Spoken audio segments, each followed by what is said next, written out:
স্বাগত সংবাদ সংযোগে সাথে আছি আমি ইসরাত আমিন। এবারে পুরো খবর। ফেব্রুয়ারির প্রথমার্ধে অনুষ্ঠিতব্য ত্রয়োদশ জাতীয় সংসদ নির্বাচনের দিনেই গণভোট অনুষ্ঠিত হবে, এমনটা জাতিকে জানিয়েছেন প্রধান উপদেষ্টা ডক্টর মোহাম্মদ ইউনূস। তিনি জানিয়েছেন 4 বিষয়ে গণভোট অনুষ্ঠিত হবে এবং এই 4টি বিষয়ের উপর একটি মাত্র প্রশ্নে হ্যাঁ অথবা না ভোট দিয়ে মতামত জানাবে জনগণ। বৃহস্পতিবার জাতির উদ্দেশ্যে দেয়া ভাষণে এসব কথা জানিয়েছেন তিনি। বিস্তারিত মুজাহিরুল হক রুমেনের প্রতিবেদনে। জাতীয় নির্বাচনের দিন নাকি তার আগেই গণভোট, এ নিয়ে রাজনৈতিক দলগুলোর মধ্যে মতপার্থক্য অনেক দিনের। তবে জাতির উদ্দেশ্যে ভাষণে অন্তর্বর্তী সরকারের প্রধান উপদেষ্টা স্পষ্ট জানিয়ে দেন, ফেব্রুয়ারির প্রথমার্ধে জাতীয় নির্বাচনের দিনই গণভোটও হয়ে যাবে। আমরা সকল বিষয় বিবেচনা করে সিদ্ধান্ত নিয়েছি যে আগামী জাতীয় সংসদ নির্বাচনের দিনই গণভোটের আয়োজন করা হবে।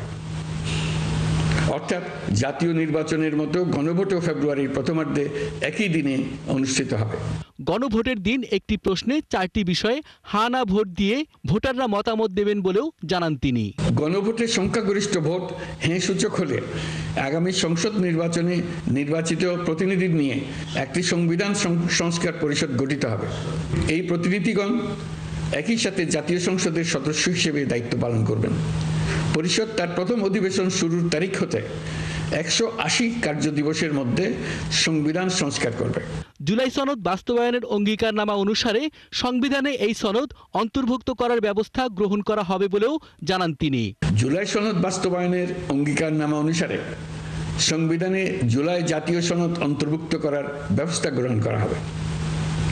এটিও আজকে অনুমোদিত আদেশে উল্লেখ করা হয়েছে। প্রায় 1.5 যুগ ধরে দেশের জনগণ ভোটাধিকার বঞ্চিত। এমন অবস্থায় আগামী ফেব্রুয়ারিতে সুষ্ঠু নির্বাচন অনুষ্ঠানের বিষয়ে অভ্যুত্থানের পক্ষের রাজনৈতিক দলগুলোর ঐক্যবদ্ধ থাকার গুরুত্ব তুলে ধরেন প্রধান উপদেষ্টা। আগামী ফেব্রুয়ারিতে সুষ্ঠু নির্বাচন অনুষ্ঠানের বিষয়ে অভ্যুত্থানের সপক্ষের রাজনৈতিক দলগুলোকে অবশ্যই ঐক্যবদ্ধ থাকতে হবে। তা না হলে জাতি এক মহা বিপদের সম্মুখীন হবে। ফ্যাসিবাদের বিরুদ্ধে 2024-এর জুলাইয়ে মৃত্যুর মুখোমুখি শির উঁচু করে দাঁড়িয়ে দেশবাসী যে ঐক্য গড়ে তুলেছিল, আমরা জীবিতরা যেন অল্প স্বল্প ভিন্নমত ও লঘু বিবাদে জড়িয়ে তার মর্যাদা ক্ষুণ্ণ না করি। অভ্যুত্থান পরবর্তী সময়ে অন্যান্য দেশের অর্থনৈতিক পরিস্থিতি নিম্নমুখী হলেও বাংলাদেশে তা হয়নি। দেশের অর্থনীতি ঘুরে দাঁড়িয়েছে বলেও জানান তিনি। বৈদেশিক বিনিয়োগ ও রিজার্ভ সহ অর্থনীতির সবগুলো সূচকে দেশ ইতিবাচক ধারায় ফিরেছে। লুট হয়ে যাওয়া ব্যাংকিং খাত ইতিমধ্যে ঘুরে দাঁড়িয়েছে। মানুষের রাস্তা ফিরে এসছে। ব্যাংকিং খাতকে আরো শক্তিশালী করতে নানামুখী পদক্ষেপ চলমান রয়েছে। দলীয় স্বার্থ অতিক্রম করে সম্মিলিত আকাঙ্ক্ষা ও জাতীয় চাওয়াকে ঊর্ধ্বে তুলে ধরার আহ্বানও জানান তিনি। সংবিধান বিষয়ক 30টি। মুজাহিরুল হক রুমেন, 71, ঢাকা। মোট 4টি প্রস্তাবে গণভোট দেবেন বাংলাদেশের মানুষ। এর মাধ্যমে জুলাই সনদ অনুযায়ী রাষ্ট্রপতি প্রধানমন্ত্রীর ক্ষমতার ভারসাম্য, তত্ত্বাবধায়ক সরকার ব্যবস্থা, 2 কক্ষ বিশিষ্ট সংসদ ও উচ্চকক্ষে পিআর এবং বিরোধী দল থেকে ডেপুটি স্পিকার থাকা না থাকার বিষয়গুলো নির্ধারিত হবে। জাতির উদ্দেশ্যে দেয়া প্রধান উপদেষ্টার ভাষণের পরপরই জুলাই সনদ বাস্তবায়ন আদেশ জারি করেছেন রাষ্ট্রপতি মোহাম্মদ শাহাবুদ্দিন। ফরহাদ ইবনে মালিকের প্রতিবেদন। আগামী জাতীয় সংসদ নির্বাচনের দিনেই গণভোটের আয়োজন করা হবে। অবসান ঘটল সব জল্পনা কল্পনার, অবশেষে ঘোষিত হলো গণভোটের দিনক্ষণ। প্রধান উপদেষ্টার ভাষণের পরপরই জুলাই জাতীয় সনদ বাস্তবায়ন আদেশের গেজেট জারি করা হয়েছে। একটি জবাবদিহিমূলক ও কার্যকর গণতান্ত্রিক ব্যবস্থায় কি থাকছে গণভোটে? প্রধান উপদেষ্টা জানান, জাতীয় নির্বাচনকে আরও উৎসব মুখর ও সাশ্রয়ী করে তুলতে নির্বাচনের দিনই হবে গণভোট। থাকবে একটি প্রশ্ন, সাথে 4টি প্রস্তাবগুলো হচ্ছে নির্বাচনকালীন সময়ে তত্ত্বাবধায়ক সরকার, নির্বাচন কমিশন এবং অন্যান্য সাংবিধানিক প্রতিষ্ঠান জুলাই সনদে বর্ণিত প্রক্রিয়ার আলোকে গঠন করা হবে। আগামী সংসদ হবে 2 কক্ষ বিশিষ্ট। জাতীয় নির্বাচনে দলগুলোর প্রাপ্ত ভোটের অনুপাতে 100 জন সদস্য নিয়ে উচ্চকক্ষ গঠিত হবে এবং সংবিধান সংশোধন করতে হলে উচ্চকক্ষের সংখ্যাগরিষ্ঠ সদস্যের অনুমোদন দরকার হবে।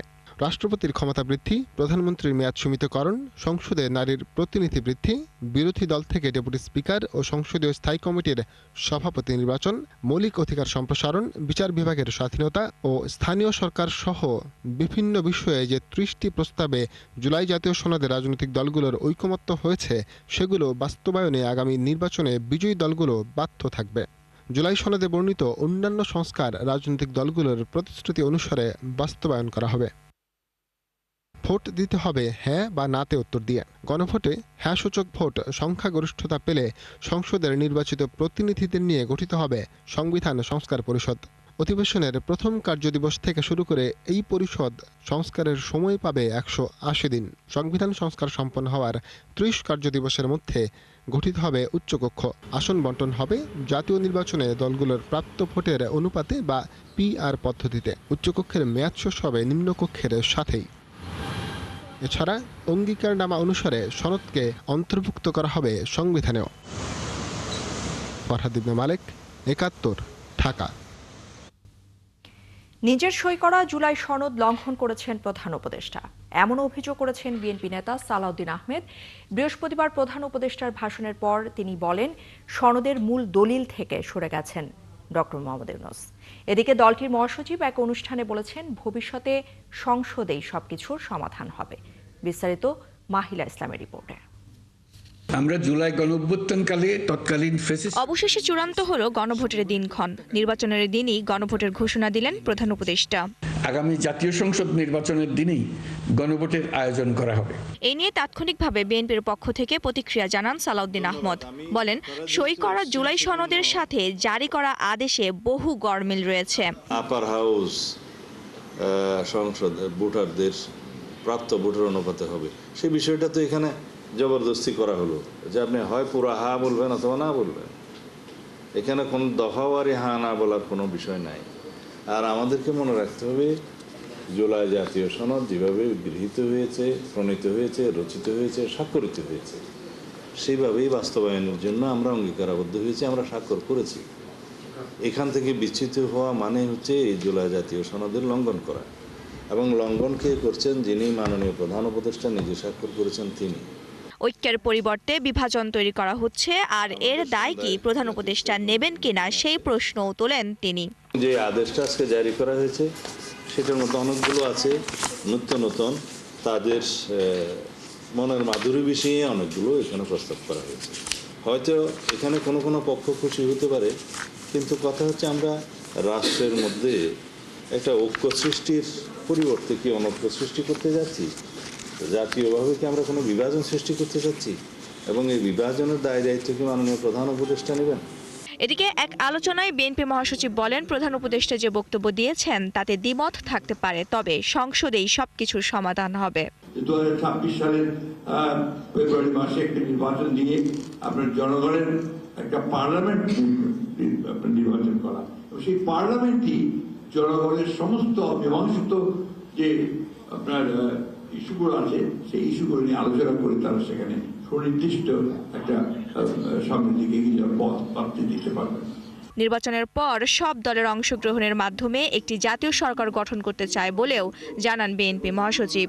তাদেরকে সঙ্গে নিয়ে একটা জাতীয় সরকার গঠন করবার আমরা একটা প্রস্তাব দিয়েছি। মাহিলা ইসলাম, ৭১, ঢাকা। প্রধান উপদেষ্টার ভাষণে জনগণের আকাঙ্ক্ষার কোনো প্রতিফলন ঘটেনি মন্তব্য করেছেন জামায়াতে ইসলামীর সেক্রেটারি জেনারেল মিয়া গোলাম পরওয়ার। তিনি জানিয়েছেন একই দিনে গণভোট এবং জাতীয় নির্বাচন হলে রাজনৈতিক সংকট তৈরি হতে পারে। প্রধান উপদেষ্টার জাতির উদ্দেশ্যে ভাষণের প্রতিক্রিয়ায় এমন মন্তব্য করেছেন গোলাম পরওয়ার। আমরা সকল বিষয় বিবেচনা করে সিদ্ধান্ত নিয়েছি যে জাতির উদ্দেশ্যে ভাষণে জাতীয় নির্বাচন এবং গণভোট একই দিনে হওয়ার ঘোষণা দেন প্রধান উপদেষ্টা ডক্টর মোহাম্মদ ইউনূস। জাতীয় নির্বাচনের মতো গণভোটও ফেব্রুয়ারির প্রথমার্ধে একই দিনে অনুষ্ঠিত হবে। প্রধান উপদেষ্টার ভাষণের তাৎক্ষণিক প্রতিক্রিয়া জানাতে মগবাজার কেন্দ্রীয় কার্যালয়ে জরুরি সংবাদ সম্মেলন করে জামায়াতে ইসলামী। দলটির সেক্রেটারি জানান এই ভাষণের মাধ্যমে জাতির আকাঙ্ক্ষা পূরণ হয়নি। একই দিনে গণভোট এবং জাতীয় নির্বাচনের ঘোষণায় জনগণের আকাঙ্ক্ষা পূর্ণ হয়নি। জনগণের যে অভিপ্রায় ছিল জুলাই সনদের আইনি ভিত্তি এবং জাতীয় নির্বাচনের আগে কি কি বিষয়ে সংস্কার হলো নতুন প্রস্তাবিত জুলাই চার্টারের ভিত্তিতে সংবিধানের কি সংশোধনী প্রস্তাব যাচ্ছে, যে 48টি প্রস্তাবে আমরা সর্বসম্মত হয়েছি সাংবিধানিক সংস্কার সহ অন্যান্য সংস্কার, এগুলো জাতীয় নির্বাচনের পূর্বে জাতিকে জানাতে হবে, ভোটাররা জানবেন, তার উপরে মাইন্ডসেট হবে, তারপরে তার উপরে হা না মতামত দেবেন। অথচ একই দিনেই তাকে ওই সিদ্ধান্ত নিতে হবে, আবার একটা প্রতীকে তার জাতীয় নির্বাচনের ভোটও দিতে হবে। এটা একটা সংকট তৈরি করবে। একই দিনে গণভোট ও জাতীয় নির্বাচন নিয়ে নিজেদের ভয়ের কথাও বলেন তিনি। কেয়ারটেকার হোক আর যত নিরপেক্ষ নির্বাচনের কথাই আমরা বলি, প্রত্যেকটি নির্বাচনে কম বেশি কিছু কিছু ভোট কেন্দ্রে সহিংসতা হয়ে থাকে, বিশৃঙ্খলা হয়ে থাকে। 2-5টা কেন্দ্র বন্ধ হয়ে গেল, গোলাগুলি হলো, স্থগিত হয়ে গেল। তো একই দিনে ভোট হলে এমন ঘটনা তো যে কোনো কেন্দ্রে ঘটতে পারে, 5টা কেন্দ্র বন্ধ হয়ে গেল। তাহলে জাতীয় নির্বাচন প্রতীকের ভোট বন্ধ হলো, সেই দিন গণভোটের দশাটা কি হবে? সার্বিক পরিস্থিতি নিয়ে সর্বোচ্চ ফোরাম কেন্দ্রীয় নির্বাহী পরিষদের জরুরি বৈঠক করবে জামায়াত। নির্বাহী পরিষদের বৈঠক শেষে আমরা একটা সময় নির্দিষ্ট করব। আমাদের নেতৃবৃন্দ আপনাদের কাছে বিস্তারিত এই ভাষণের উপরে প্রতিক্রিয়া, খোলামেলা বক্তব্য রাখবেন। শাহিদুজ্জামান শাকিব, ৭১, ঢাকা। প্রধান উপদেষ্টা ডক্টর মোহাম্মদ ইউনূসের ভাষণের বিষয়ে এনসিপির প্রতিক্রিয়া দলীয় ফোরামে আলোচনা করে জানানো হবে, এমনটা জানিয়েছেন এনসিপি নেতারা। প্রধান উপদেষ্টার ভাষণ নিয়ে তাৎক্ষণিক প্রতিক্রিয়া তারা জানিয়েছেন, গণভোট নির্বাচনের আগে নাকি পরে হবে তা নিয়ে এনসিপির কোনো মাথা ব্যথা নেই। জুলাই সনদে যে আদেশটা হওয়ার কথা ছিল সেটা অনেক সংগ্রাম করে আদায় করতে হলো, এবং যেহেতু আদেশ না হওয়ার আগেই অনেক দল স্বাক্ষর করে ফেলেছেন, এখন তাদের স্বাক্ষরকৃত সনদটি পুনর্বিবেচনা করতে হচ্ছে, কিন্তু এই প্রহসনের কোনো প্রয়োজন ছিল না। এবং যদি এই প্রহসনের আরেকটা অংশ যদি জুলাই সনদ স্বাক্ষরিত হয় রাষ্ট্রপতি দ্বারা, যে এই রাষ্ট্রপতিকে পদচ্যুত করার কথা, অপসারণ করার কথা আমরা গত 1 বছর ধরে বলে আসছি, সেই সমস্যাটার সমাধান করা হয়নি। সেই সমস্যা এটা যে একটা সাংবিধানিক একটা ভ্যাকুমের মধ্যে দিয়ে আওয়ামী লীগকে নিয়ে আসার, আওয়ামী লীগকে প্রাসঙ্গিক রাখার একটি প্রতারণামূলক কার্যক্রম, এটাকে এভাবে না দেখে বরঞ্চ দেখা হচ্ছে সাংবিধানিক সংকট হিসেবে। জুলাই মানবতা বিরোধী অপরাধে শেখ হাসিনার বিরুদ্ধে রায় 17 নভেম্বর। বৃহস্পতিবার আন্তর্জাতিক অপরাধ ট্রাইব্যুনাল এই দিন ঠিক করে আদেশ দিয়েছেন। এই মামলায় শেখ হাসিনা ছাড়াও অপর 2 আসামি সাবেক স্বরাষ্ট্রমন্ত্রী আসাদুজ্জামান খান কামাল এবং সাবেক আইজিপি আব্দুল আল মামুন। রাষ্ট্রপক্ষ আশা করছে সর্বোচ্চ সাজা হবে আসামিদের। আরও জানাচ্ছেন শওকত সাদিক। ট্রাইব্যুনাল সহ উচ্চ আদালত এলাকা ঘিরে নেওয়া হয় কঠোর নিরাপত্তা ব্যবস্থা। দিন ধার্য ছিল শেখ হাসিনা সহ 3 আসামির জুলাই অভ্যুত্থানের মানবতা বিরোধী অপরাধের মামলার রায়ের তারিখ জানাবে ট্রাইব্যুনাল 1। সকাল 9টার আগে মামলার একমাত্র গ্রেপ্তার আসামি ও রাজসাক্ষী সাবেক আইজিপি চৌধুরী আব্দুল আল মামুনকে কারাগার থেকে আদালতে আনা হয়। বেলা 12টার দিকে রায়ের দিন জানান ট্রাইব্যুনাল 1-এর বিচারকরা। তারা জানান 17 নভেম্বর পূর্ণাঙ্গ রায় দেয়া হবে। এই মামলাটির রায় ঘোষণার জন্য আগামী 17 নভেম্বর সোমবার দিন নির্ধারিত করেছেন। ইনশাল্লাহ আগামী 17 নভেম্বর সোমবার এই মামলাটির রায় ঘোষিত হবে। আদালত তার সুবিবেচনা, তার প্রজ্ঞা প্রয়োগ করবেন এবং এই জাতির যে বিচারের জন্য আকাঙ্ক্ষা, যে তৃষ্ণা, সেটার প্রতি তারা সুবিচার করবেন। আমরা সর্বোচ্চ শাস্তি আদালতের কাছে প্রেয়ার করেছি, আদালত তার সুবিবেচনা প্রয়োগ করবেন। এখানে অকাট্য প্রমাণ, শক্তিশালী সাক্ষ্য প্রমাণ সবকিছু তুলে ধরা হয়েছে, জাতির সামনে এই বিচার হয়েছে। তিনি জানান দেশের মানুষ জাগ্রত আছে, বিচার বানচাল করা যাবে না। সরাসরি যদি কেউ বিচার প্রক্রিয়াকে বানচালের জন্য কোনো হুমকি দেন, কোনো কার্যক্রম করেন, ডেফিনেটলি সেটা আদালতের প্রতি, আদালতের প্রসেস, আদালতের প্রক্রিয়াকে বাধাগ্রস্ত করার শামিল হবে। তো বাইরে তারপরেও সব কিছুর ব্যাপারে আমরা আমাদের নাক গলাতে চাই না। আমরা আমাদের বিচার প্রক্রিয়ার মধ্য দিয়ে, আইনের প্রক্রিয়ার মধ্য দিয়ে চলতে চাই। যারা সন্ত্রাস করার চেষ্টা করবেন সেই ব্যাপারে আইন অনুযায়ী রাষ্ট্রের পক্ষ থেকে পদক্ষেপ গ্রহণ করা হচ্ছে, ভবিষ্যতেও হবে। আর যে জাতি ঐক্যবদ্ধ থাকে, জনগণ যখন জেগে থাকে, সেই দেশের ভাগ্য নিয়ে সেই দেশে নৈরাজ্য করার সাহস, শক্তি কারোরই কোনোদিন ছিল না, হবেও না। শেখ হাসিনা রাষ্ট্রনিযুক্ত আইনজীবীর কথা বলেন গণমাধ্যমের সাথে। তিনি আদালতে ন্যায় বিচার পাবেন বলে প্রত্যাশা ব্যক্ত করেন। বিভিন্ন সাক্ষীদের কাছ থেকে আমি বিভিন্ন রকমের গুরুত্বপূর্ণ বেশ কিছু তথ্য সাক্ষীর মাধ্যমে আনতে সক্ষম হয়েছি। সব কিছু মিলিয়ে দালিলিক সাক্ষ্য, সেসব জায়গায় আমি কন্ট্রোভার্সি ক্রিয়েট করার চেষ্টা করেছি এবং বিভিন্ন সময় দালিলিক সাক্ষীর উপরেও কন্ট্রোভার্সি ক্রিয়েট হয়েছে বলে আমি বিশ্বাস করি। সব কিছু মিলিয়ে আমি বিশ্বাস করি আমার আসামিদ্বয় খালাস পাবে। গেল 12 মে শেখ হাসিনা সহ 3 আসামির বিরুদ্ধে জুলাই অভ্যুত্থানে উস্কানি, হত্যা, মারণাস্ত্র ব্যবহার সহ 5টি অভিযোগে বিচার শুরু হয়। জুলাই আন্দোলনের অন্যতম সমন্বয়ক নাহিদ ইসলাম সহ 54 জন এই মামলায় সাক্ষ্য দেন। 24-এর আন্দোলন দমনকালে শেখ হাসিনার ফোন রেকর্ড সহ নানা তথ্য আদালতে উপস্থাপন করা হয়। সৈকুল সাদিক, 71, ঢাকা। কার্যক্রম নিষিদ্ধ আওয়ামী লীগের লকডাউন কর্মসূচি ঘিরে বিশেষ নিরাপত্তার চাদরে ঢাকা ছিল রাজধানী। আইনশৃঙ্খলা রক্ষাকারী বাহিনীর পাশাপাশি মাঠে ছিল বিজিবি এবং র্যাবের সদস্যরা। ঢাকার প্রবেশ পথ থেকে শুরু করে বিভিন্ন জায়গায় পথে পথে যানবাহনে চলেছে পুলিশের তল্লাশি। তবে এ সময় কাউকে আটকের খবর পাওয়া যায়নি। আর সকাল থেকে সড়কে গণপরিবহন সীমিত চলাচল করলেও বিকেলে যানবাহনের চাপ বেড়ে যায়। বিস্তারিত জানাচ্ছেন সাজিদ সরকার।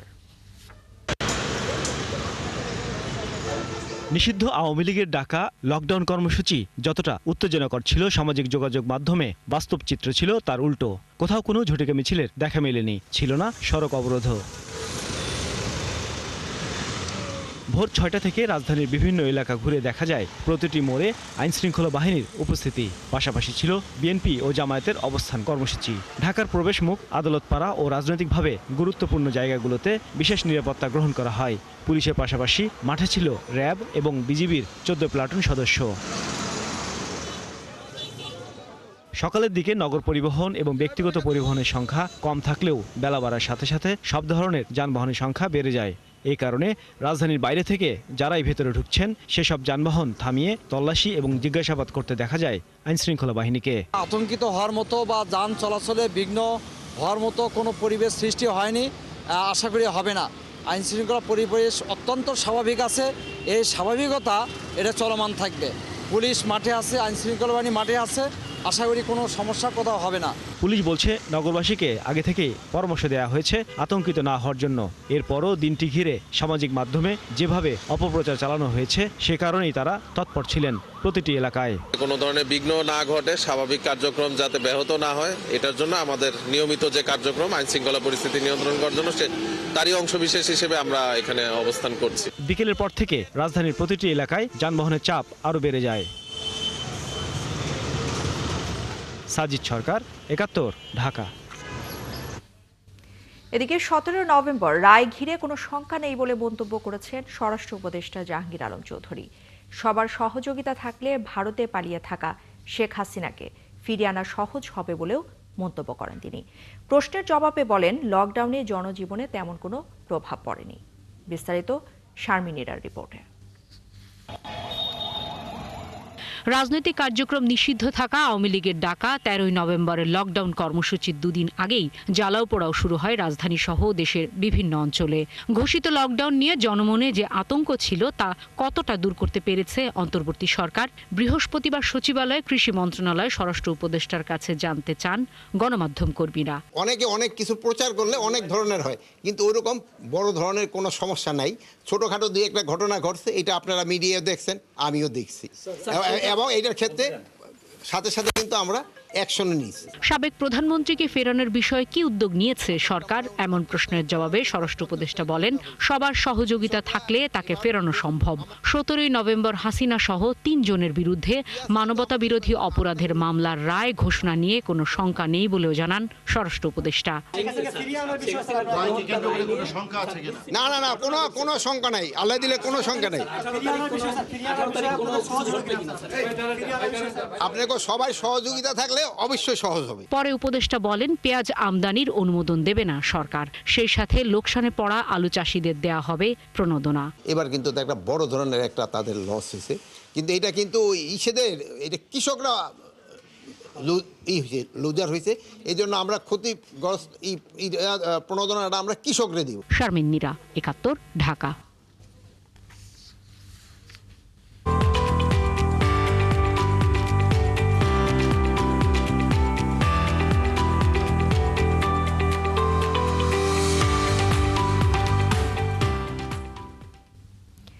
নোয়াখালীর মোট ভোটারের অর্ধেকই নারী, আর এই জন্য ভোটাররা চান ভোট কেন্দ্রের সুষ্ঠু পরিবেশ, সেই সাথে নারীদের নিরাপত্তা, চলাফেরার স্বাধীনতা এবং কর্মসংস্থানের সুযোগও চান তারা। এছাড়া নির্বাচনে নারী নেতৃত্বের সংখ্যা বাড়ানো, তৃণমূল থেকে আসা নারীদের সুযোগ দেওয়ার জোর দাবিও জানানো হয়। মিজানুর রহমানের তথ্য এবং ছবিতে প্রতিবেদন।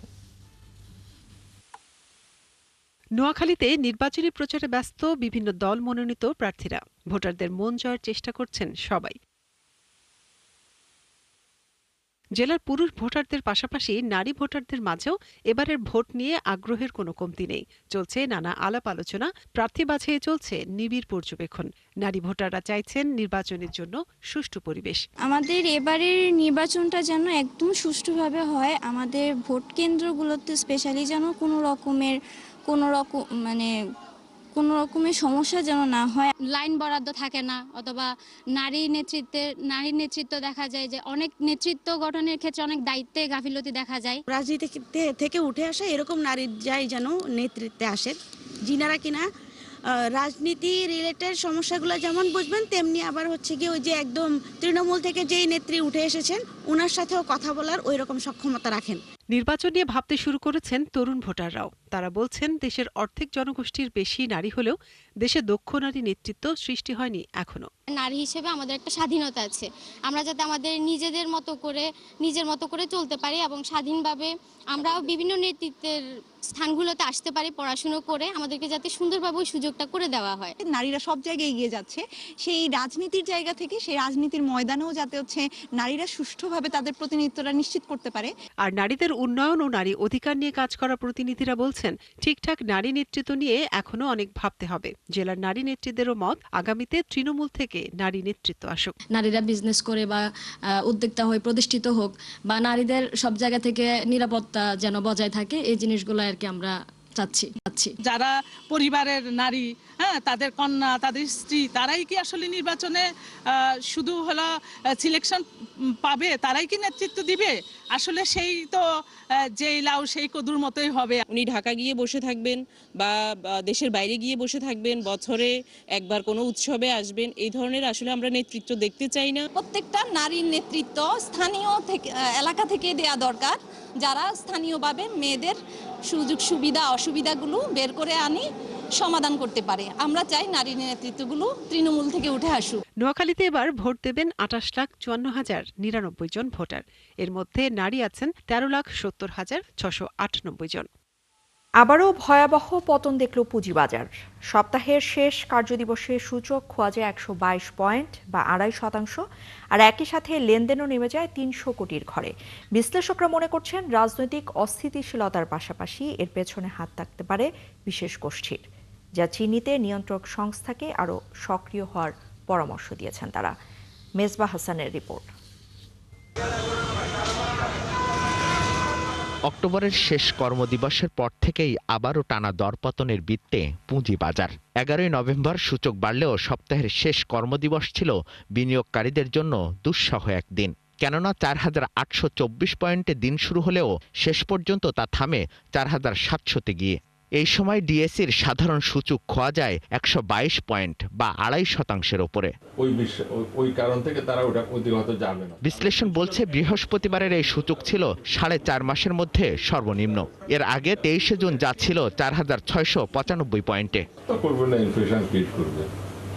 মূলত রাজনৈতিক অস্থিরতা ও 5 ব্যাংকের শেয়ার শূন্য ঘোষণার পর এমন নেতিবাচক প্রভাব পড়ছে বলে মনে করেন খাত সংশ্লিষ্টরা। শেয়ার বাজারে কিন্তু টাইম ফ্রেম দিয়ে কোনো কিছুই করা যায় না, অর্থাৎ প্রতি মুহূর্তে, প্রতি ঘন্টায় ঘন্টায়, প্রতি দিন আপনার এটাকে চেঞ্জ হবে। তো সুতরাং কখন চেঞ্জ হয় বলা যাবে না। এখন যদি ধরেন পলিটিক্যাল একটা সেটেলমেন্ট হয়ে যায়, আজকে যদি আমরা জানতে পারি যে না একটা পলিটিক্যাল সেটেলমেন্ট হয়ে গেছে, কালকে থেকে দেখবেন আমার মার্কেট আপ হওয়া শুরু করেছে। ব্যাংকের যে মার্জারের বিষয়টা, সেটা যদি বাংলাদেশ ব্যাংক থেকে একটা সিদ্ধান্ত রিভিউ প্রস্তাব আসে যে না আমরা এটাকে এভাবে করেছি, এখন আমরা এটাকে স্থগিত করলাম, এটা আমরা নেক্সটে আবার সিদ্ধান্ত দেব, তাহলে দেখবেন মার্কেট ঘুরে গেছে। অন্তর্বর্তী সরকার দায়িত্বের শুরুতে কিছুদিন চাঙ্গা হয় পুঁজিবাজার। এরপর আবার পতন শুরু হলে বাজার স্থিতিশীলতা একগুচ্ছ পরামর্শ আসে প্রধান উপদেষ্টার দপ্তর থেকে। দেওয়া হয় বাজেটে বিশেষ প্রণোদনাও। কিন্তু তারপরও বাজারের এই পতনের সুনির্দিষ্ট কারণ খুঁজে পাচ্ছেন না এই বিশ্লেষক। জানান, এর পেছনে হাত থাকতে পারে বিশেষ গোষ্ঠীর। আজকের এই ট্রেড প্যাটার্নটা দেখে মনে হচ্ছে সম্পূর্ণ পরিকল্পিতভাবে এই পতনটা ঘটানো হয়েছে। যারা বিনিয়োগ করেছে, এত কিছু যা দিয়েছে, ফাইন্যান্সিয়াল স্টেটমেন্টের উপর বিশ্বাস করেছে, তাহলে আলটিমেটলি তো আপনি পানিশমেন্টটা দিয়ে দিচ্ছেন সাধারণ বিনিয়োগকারীকে। অন্যদিকে পানিশমেন্টটা পেয়ে যাচ্ছে কারা, যারা আমানতকারী এখানে টাকা রেখেছিল। তাহলে আমি মনে করি এই প্রতিটা জায়গায় কিন্তু নিয়ন্ত্রক সংস্থা বলেন, অর্থ মন্ত্রণালয়ের, সরকারের থেকে অবশ্যই এই ব্যাপারগুলো খতিয়ে দেখে যারা এগুলোর সাথে জড়িত তাদেরকে বিচারের আওতায় নিয়ে আসা, যেসব টাকা দেশে বাইরে পাচার হয়েছে দ্রুত সময়ের মধ্যে সেসব টাকা ফিরিয়ে আনার চেষ্টা করা, এবং যারা এখানে এটা জড়িত আছে তাদের যদি রিলেটেড কোনো ব্যবসা থাকে তাদেরও সম্পদগুলোকে আপনার ক্রোক করে এগুলো কিভাবে মানুষের কল্যাণে কাজে লাগানো যায় সেই ব্যাপারে ফোকাস করা। সবশেষ 7 কার্যদিবসে ডিএসইর প্রধান সূচক হারিয়েছে 261 পয়েন্ট, খোয়া গেছে বাজারের মূলধনও। মিসবাহ হাসান, 71, ঢাকা। দর্শক, চলছে সংবাদ সংযোগ। সরাসরি সংবাদ ও অনুষ্ঠান দেখতে চোখ রাখুন 71-এর ফেসবুক পেজে এবং সাবস্ক্রাইব করুন 71 ইউটিউব চ্যানেলে। থাকুন 71-এর সাথে।